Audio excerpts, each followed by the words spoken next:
Hi friends, Father Carey here, and this is another Holy Spirit moment, an episode in our occasional series, Life Lessons from the Ancients. Today's feature is Diogenes the Cynic on breaking free of the herd. Listen, if you will, to this.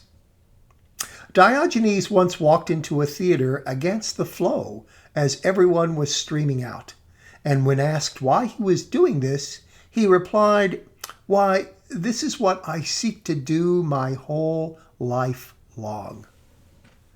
Diogenes the Cynic, a great advocate of breaking free of the crowd, of swimming against the current.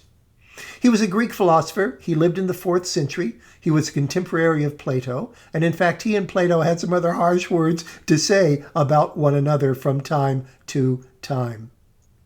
Diogenes was what was known in the day as a cynic, and he founded the School of Cynicism. Now, cynicism in the ancient context doesn't at all mean what it means today in our context. A cynic today is a person who is a despiser of persons, an individual who substitutes a sharp tongue and sarcasm for conviction or thought. But a cynic in the ancient context is an individual who does not despise persons at all, but despises what culture tends to do to persons. Despises the conformity that culture encourages, and despises the pursuit of wealth and luxury that culture encourages. A cynic in the ancient world, then, is an individual who wants human beings to be fully human rather than slavish robots conforming to the norms of the day. Wants an individual to discover what's truly valuable in life rather than racing after the brass ring. Now, it's not the case that Diogenes is a dour and humorless person. He wasn't at all. He could be as sarcastic and sharp-tongued as the best of them. For example, one day he was asked what his favorite wine was, and he said, someone else's. Or he was asked one day why he was begging in front of a statue, and he said, so I can get used to being turned down, to being refused when I ask for something. But underneath the wit, underneath the humor, was a very serious intent. Diogenes wanted to encourage human beings to discover their own humanity. And so he would frequently do things that would shock people, kind of to knock them out of their conformity, to make them see a different way of living. He would urinate and defecate in public. Shock. He would sometimes masturbate in public. Shock again. He only had one cloak that he would wear in all kinds of weather. Shock. People would mock him, saying, "You're behaving like a dog. You're behaving like an animal." In fact, that's where cynicism gets its name, from kunikos, the Greek word for dog-like. But what Diogenes would reply is that, no, it's you who are living like animals. You who are members of a herd. You who have swallowed hook, line, and sinker what society has told you is valuable. What you need to do is to strip away all of the convention, as I, Diogenes, have done, so that you can discover your true self.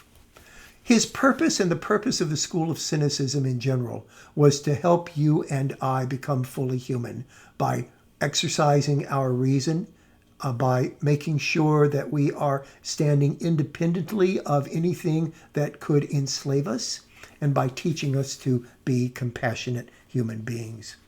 His desire to encourage humanity in all of us appears again and again and again in the sayings of his that have been collected by ancient authors, particularly by Diogenes Laertius. Our Diogenes the Cynic, appears either to have written nothing or nothing of his has remained that he did write. But here are some of the sayings attributed to him. Diogenes would call human beings only those who have a knowledge of what is truly human. And of course, what's truly human is our ability to reason and be independent of the crowd. Here's another one. When Diogenes came back from the Olympic Games, someone asked him if there had been much of a crowd. "A considerable crowd," he replied, "but hardly a human to be seen." Here's another one. Diogenes used to say that he had seen many men competing in wrestling and in running, but no one competing in human excellence. His own lifestyle, as I've already indicated, was extremely simple. He had no home. He lived in a huge wine or olive oil jar that had been discarded. He was quite comfortable in it. He had only one cloak. He had no utensils. His hands were perfectly appropriate for eating food, he said. There's a famous story told about him. When Alexander the Great, the conqueror of the world, visited Athens, he went to see Diogenes. Alexander, as you probably know, was a student of the philosopher Aristotle, and so he fancied himself a aficionado of philosophy, and so he wanted to meet all the philosophers of his day. He found Diogenes sitting in front of his jar in the sun, and Alexander said to him, "Ask me anything, and it is yours." And Diogenes is supposed to have responded, "Could you move slightly? You're blocking the sun." That's all he wanted. That's all he needed.